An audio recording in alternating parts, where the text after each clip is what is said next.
Alright YouTube, hello. Today I'm going to take a look at this vevor here and see what its major dilemma is, other than the fact that it's a piece of junk. It all started with a fishy smell. That's when things got fishy. Now honestly, my views are a little bit different than maybe what the general consensus of the rest of the world is. But my view is this. It is definitely true that this is a piece of junk. There's no doubt about that. However, by the same token, I don't hold the manufacturer of this piece of junk liable because of this. I bought it knowing it was a piece of junk. As soon as I got it through the door, I looked at it. I looked where the motor was mounted and I said that's never going to work. So, in my mind, if anybody is at fault, it's myself, because I absolutely knew better.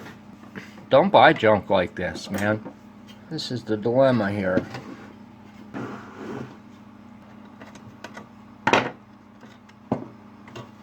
Working in the dark.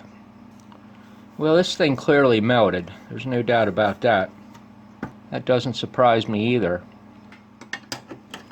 Now that thing is all seized up. There's no ifs, ands, or buts about that.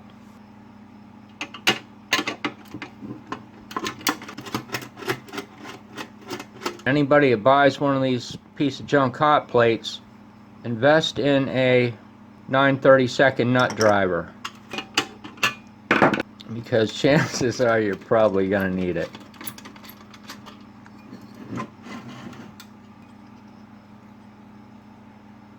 Bunch of metal fragments. Kind of weird, because when I first started spinning this, I really couldn't tell a lot of tension in it, but ouch, damn it. Yes, there's definitely tension in it, and there's a shitload of shards of metal. If you paid attention in my video, you'll know what I'm thinking right now, because I already made that comment about this junk.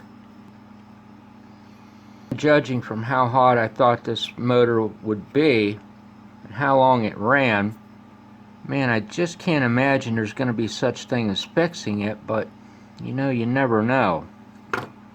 Not so much concerned about fixing this right now at the moment. I will just go ahead and buy another hot plate, but in the meantime I'd like to fix this up and make it a little bit more respectable. I mean, that's clearly melted to hell.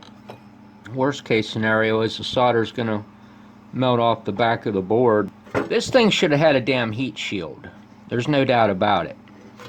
I mean, if I wanted to put a heat shield in here, but I would find an old flush mount ceiling light fixture, because they're going to have 3/4 inch fiberglass in it that's going to be foil faced. And a piece of that should set up on top here to make a temperature barrier between the top and that motor.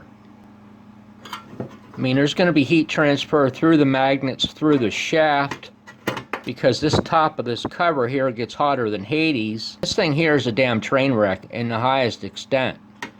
I mean, because this motor should have been setting down on a damn circuit board at the bottom of the enclosure, and they should have put a shaft extension on it or something, and this would have never happened.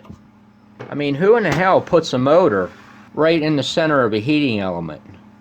This should have been setting down on a bracket to hold the motor, and then there should have been an extension shaft coming up and a coupler. I mean, I'm just kind of shooting from the hip here without even thinking about this, but that's what makes sense.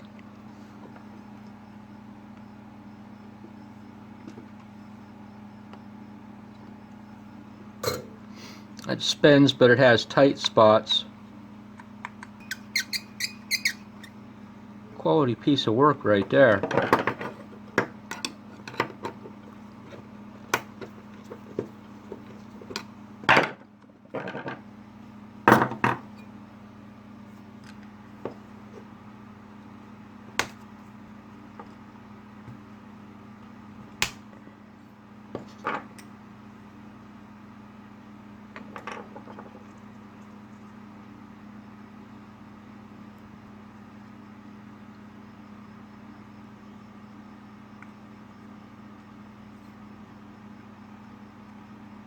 tell you also what could have happened, which is somewhat of a possibility, is all their shitty filings from doing shitty work got down on the armature here, because there was one or two small ones on it. That would have definitely locked the rotor up here.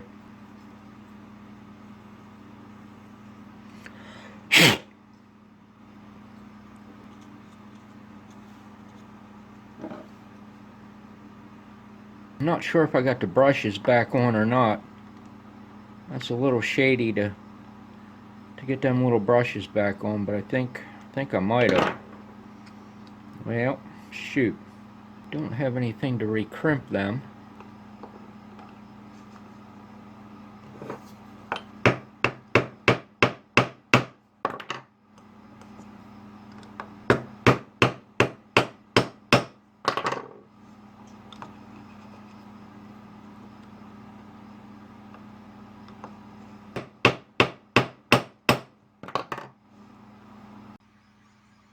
Looks like that kind of got it.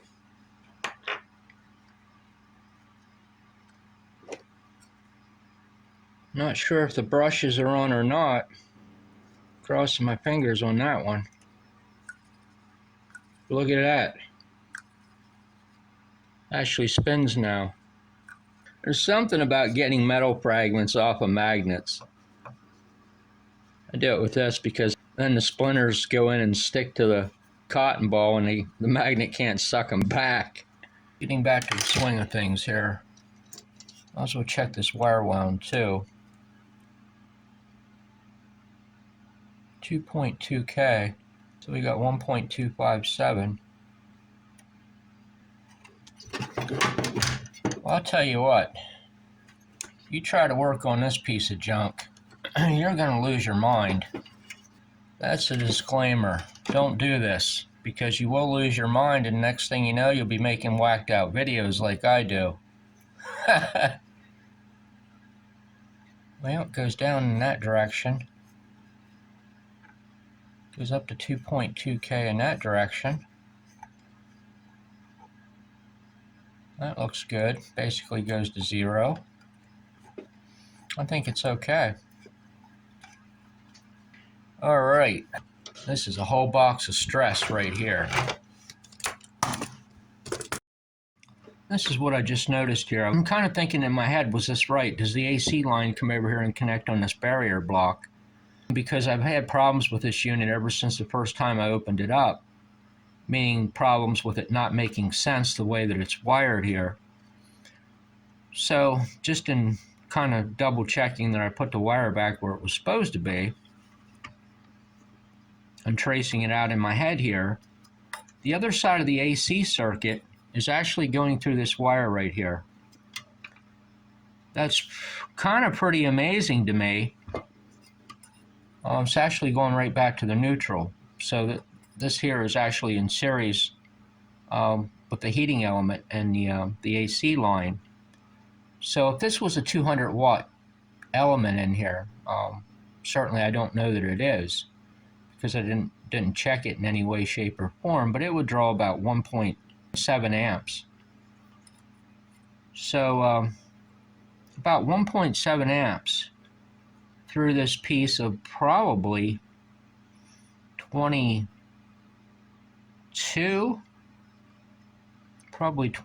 gauge. You know, 1.7 amps isn't a lot by any means, but on a piece of 22 gauge on an AC line at that, that's unacceptable. That's what that is. This here temperature controller generally, in my mind, isn't worth but maybe 55 cents. I'm probably actually being a little bit to the generous side. So it really wouldn't make sense to spend several dollars of material to prolong the life of something that's worth less than 55 cents. You know, no insulators over these. Nothing. Not a boot, not a piece of tape, not a piece of chewing gum, or a squirt of spit on those terminals. Nothing. There you go. Kind of feel like I've been saying that a lot lately. It's almost like saying, here's your sign. Let's just see if that picks the motor. This is another phrase that I used all too often in my videos. Well, hell, here goes nothing.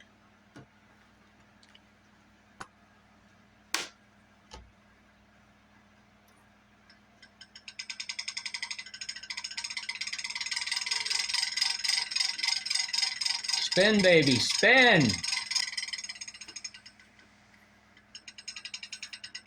So in conclusion today, the final thought is this. It is much easier to fix a piece of junk that somebody made than it is to get the acetic acid out of vinegar. Hey, thanks for watching. Take care. Have a wonderful day.